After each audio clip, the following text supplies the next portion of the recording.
Shalom, shalom, shalom. This is Daniel John Lee with Torah Restoration Ministries. I decided to come out here a lot earlier than I normally do, just because I felt Yah was leading me to. So I came out here at 9 o'clock in the morning, and I'm sure glad I was obedient to Yah because it was amazing. There was only a few students out because it was so early in the morning. It was 9 a.m., so a lot of people were in classes. But I get out there and I start preaching. And I start reading Psalm 119. And within about 10 verses, this very arrogant, older, I think he was a professor or an older student, came out.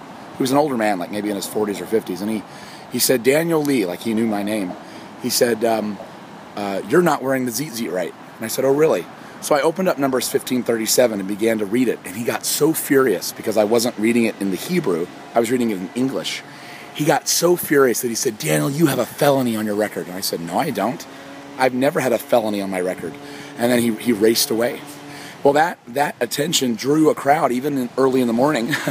And I continued to preach Psalm 119.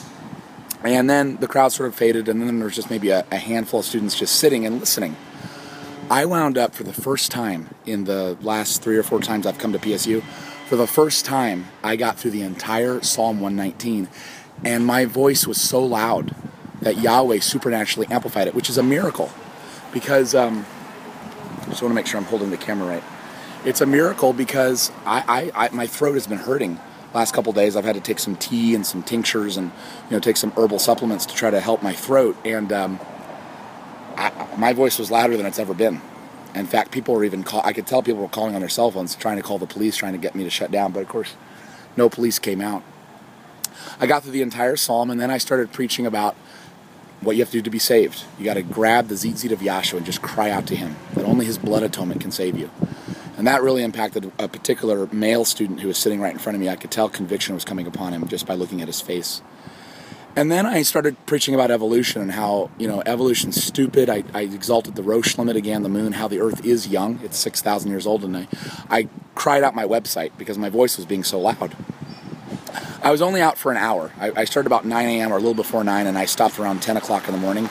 So I was only out for an hour because I was so drained of all my strength because of how loud my voice was. But I did, for the first time, get through the entire Psalm 119, and it was awesome. So thank you for all your prayers. I'm going to be continuing to come out to PSU more regularly than just Fridays because now I'm in the full-time ministry and my time is free. So I'm going to come out more often. I don't know how often, but try to do as much as I can because I have, articles to write and YouTubes to make, and I have my ministry obligations. Plus, I do a lot of evangelism one-on-one just around Portland. I go to the gym a lot and do preaching, but I'm going to continue to come out. My hope is I want to form a student group on the campus itself. And I'm hoping that when the story is released in the Vanguard, it's supposed to be released this upcoming Tuesday. When it's released, it'll generate interest, and people will start coming to the website, and I can start getting a student body together. Anyway, I'm still looking for someone to help me film my street preaching. I wish I'd gotten today on film because the Spirit just moved powerfully. Even with just a few students there, it was amazing. Yah bless, shalom. The website's spiritandtorah.com. Happy Preparation Day. Thank goodness, thank Yah, that Shabbat is almost here. Yah bless. We meet tonight at 5 p.m. Pacific, 8 p.m. Eastern. We meet earlier on Friday nights because the sun sets so early now. And all of you are invited to the Skype gathering where we do praise, worship, and bring in the Sabbath with joy. Yah bless and shalom.